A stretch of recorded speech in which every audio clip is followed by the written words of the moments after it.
मी अजित आशाताई अनंतराव पवार गांभीर्यपूर्वक प्रतिज्ञा करतो की कायद्याद्वारे स्थापित झाले आहे अशा भारताच्या संविधानाबद्दल मी खरी श्रद्धा व निष्ठा बाळगीन. मी भारताची सार्वभौमता व एकात्मता उन्नत राखीन. मी महाराष्ट्र राज्याचा उपमुख्यमंत्री म्हणून माझी कामे निष्ठापूर्वक व विवेकबुद्धीने पार पाडीन आणि संविधान व कायदा यानुसार सर्व तऱ्हेच्या लोकांना मी निर्भयपणे व निपक्षपातीपणे तसेच कोणाच्याही विषयी महत्त्वभाव किंवा आकस न बाळगता न्याय वागणूक देईन.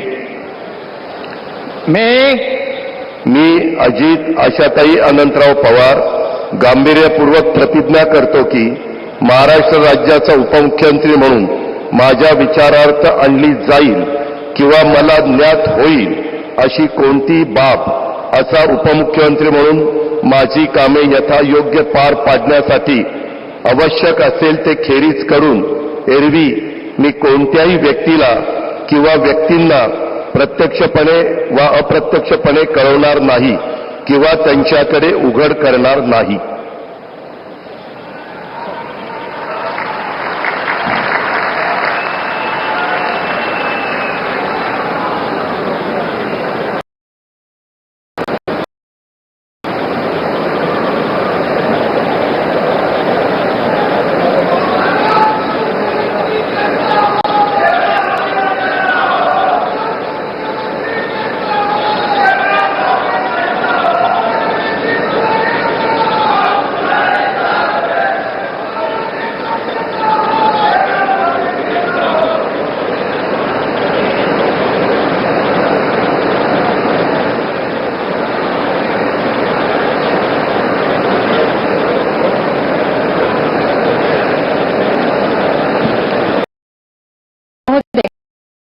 मंत्री महोदय यांना पुष्पगुच्छ देतील.